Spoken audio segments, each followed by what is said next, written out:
I thought I'd do a little bit of putting things together.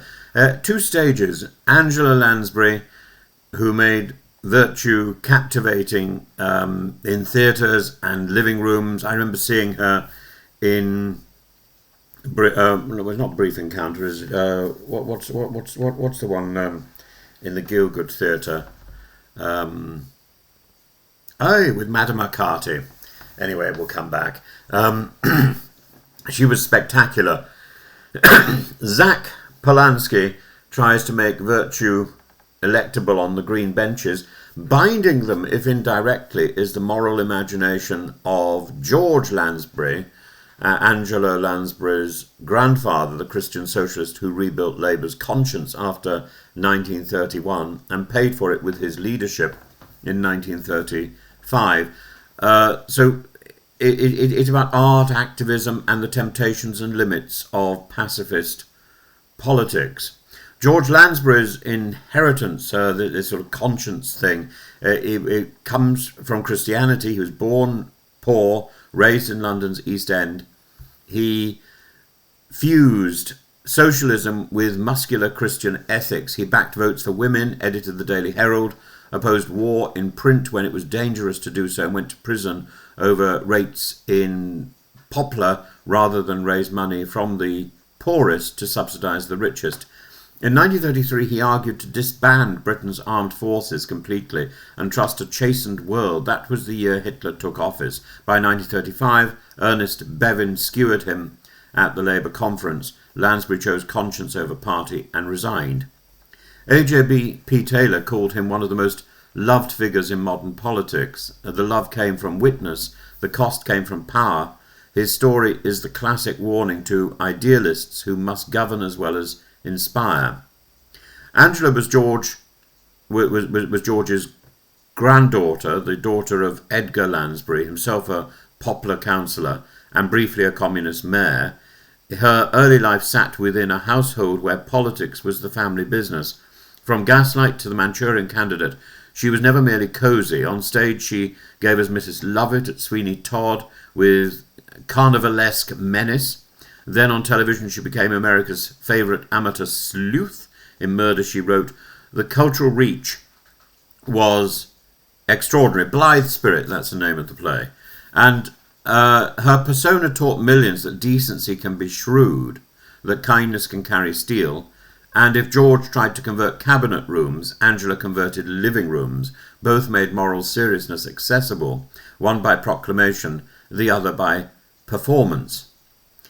Zack Polanski, this new Pacific rhetoric that he's introduced, he's an actor turned organizer, communications person, putting climate first and now green leader. He speaks in a register that mixes protest with policy, biography and manifesto.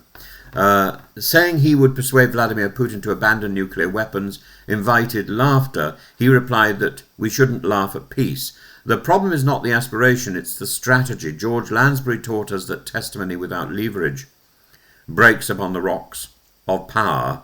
And Palansky argues that the Greens must attack oligarchy, water firms and monopoly power while telling a story people feel in their bills and their streets. That part is persuasive, yet his foreign policy tone risks repeating George's error, trusting theatrical conscience to tame predatory actors. It doesn't work. George's Christian socialism located peace in the Sermon on the Mount. Quite right.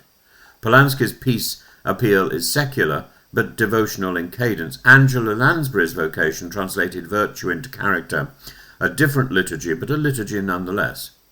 George spoke to union halls, church basements and the commons. Palansky speaks to timelines and studios. Angela Lansbury spoke to Broadway and network TV and to the West End. 3 stages. I mean, I also remember seeing her as Gertrude in the National Theatre when it first opened. The 3 stages, one moral through line. George chose witness over arms in a decade when deterrence was not a theory but a civic duty. Palansky's promise to talk Putin out of nukes is the same melody transposed to a key of media age earnestness. The danger is identical, mistaking the charisma of appeal for the mechanics of power. What Angela could teach Zack, I think, is quite significant, the art of persuasion, not hypnosis.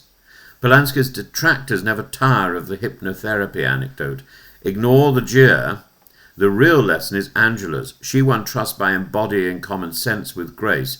Persuasion begins with credibility, not with spectacle. Murder, she wrote, worked because the plot clicked. If Greens want to be taken seriously on security, they need a plot that clicks too. Verifiable arms control steps, alliance management, credible defence spending tied to clear savings elsewhere, and a sanctions industry policy that actually bites autocracies. Peace is not a line, it's a sequence. Angela's biggest roles lived because of ensembles. Palansky's project will rise or fall on whether he can widen allies beyond activist cause. Renters, small firms hurt by utility monopolies, faith groups who dislike waste and war, and unions who want clean industry that pays. George's hard gift, the limits of pacifism, must be taken seriously.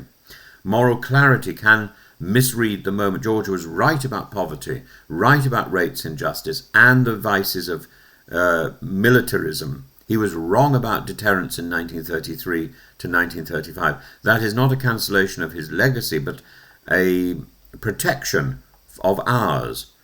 The only disarmament that works is reciprocal, inspected, and backstopped by credible force. History is not obliged to reward unilateral virtue. It occasionally punishes it. So there are, I think, 5 points that Palansky could defend without laughter. The nuclear posture, commit to multilateral reductions aligned with verified treaties, no unilateral abandonment, support renewed New Start style limits, global fissile material controls, and expanded IAEA inspection capacity paid for by windfall taxes on extractive monopolies. 2. Deterrence by denial, back resilience, energy, air defence co-development with allies, cyber, hardening of grids, and maritime drone countermeasures. Frame it as climate security, civil defence and jobs. 3. Sanctions. We need to target enforcement checkpoints in shipping, machine tools, insurance, and financial messaging. Fund an independent sanctions auditor to publish quarterly enforcement data so voters can see if pressure is real. I'm not completely convinced that sanctions are the way forward. They seem to be part of our package at the moment, and abandoning that would be harder than starting anew.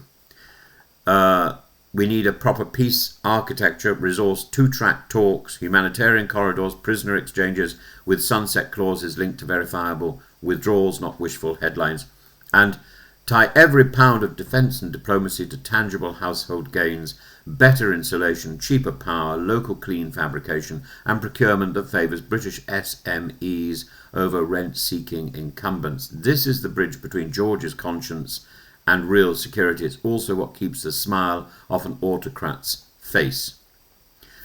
And finishing with a sort of coda to Angela Lansbury, her Mrs. Potts and Mrs. Lovett coexist. The public trusts leaders who can do both comfort and candour. She delivered the same moral notes night after night without turning them into noise. Greens will need that discipline on costed climate policy and non-naive peace. Angela belonged to London, New York, and Ballycotton. She was as much American as British and Irish. 3 nations competed to claim her.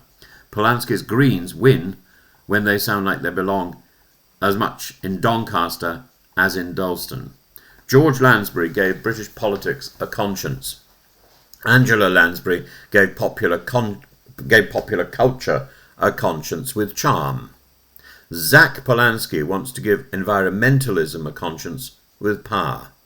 The first shows the cost of purity, the second shows the reach of example, the third will only work if idealism learns the grammar of strategy.